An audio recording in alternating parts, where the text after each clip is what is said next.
Баршаңызға сәлем, құрметті менің алтын көрермендерім. Сіздермен мен Гүлзада. Бүгін үй жағдайында хачапуриді пісіріп, рецебімен бөліскім келеді. Ортасына сыр қосылған, өте дәмді болып шығады екен. Отбасына балаларыма ұнады. Жұмсақ, әрі дәмді болады екен. Осы рецеппен бөліскім келді. Ол үшін бізге 250 мл айран,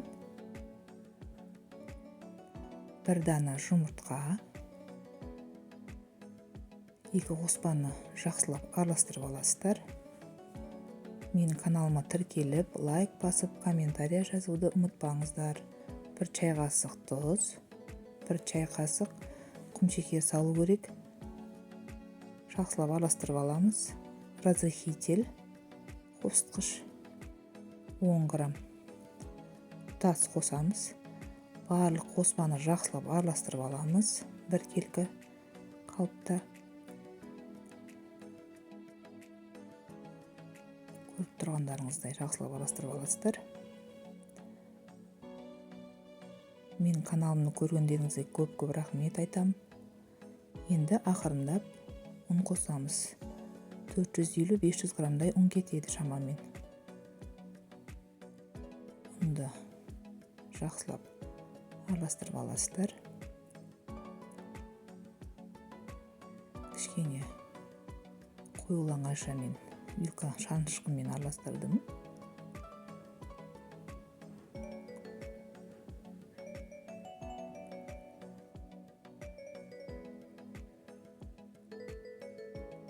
Қалған ұнымызды қосамыз.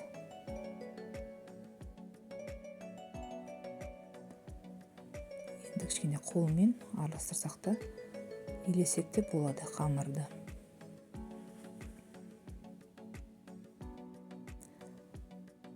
Қосылатын барлық қоспалар бөлме температурасында болған жақсы.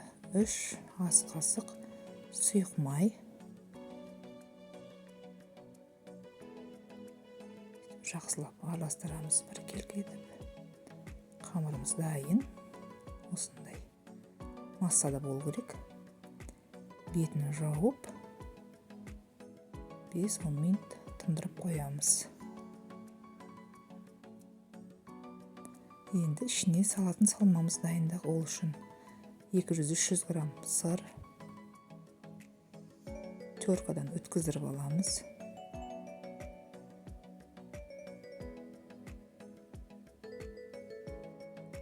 Сіздерге көп рахмет айтам. Менің каналымды көріп, рецептерімді бағалап атқандарыңызға көп рахмет. Осылай өткізіп аламыз. Ірімшігімізді ортасын жайып, жан-жағына шоңғылдап етіп ортасын. 1 дана жұмыртқамызды салып, ірімшік пен жұмыртқаны бір келкі массаға келтіріп, жақсылап араластырып аласыздар. Бейнедегідей.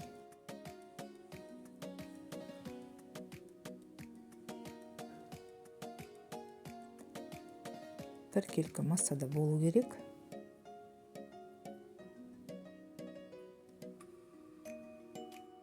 Араластырып.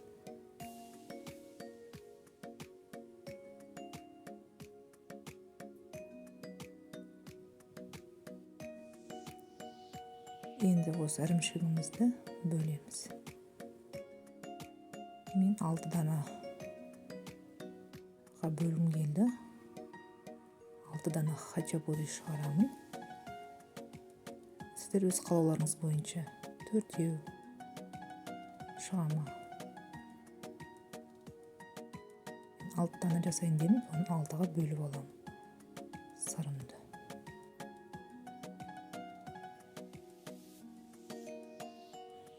Енді қамырымыз дайын. Кішкене ұн сеуіп, бөліктерге бөлеміз, күлшелерге.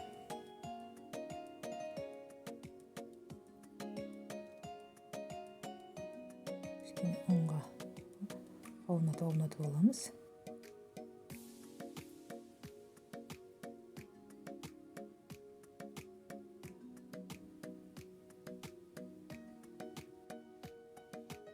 осылай күлжелеп аласыздар.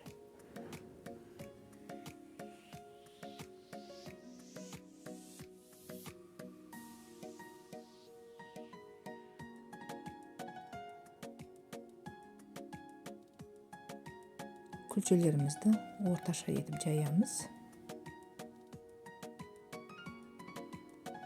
Сөйтіп ортасына ірімшігімізді саламыз, жаңа бөлген. Қайтадан түйіп,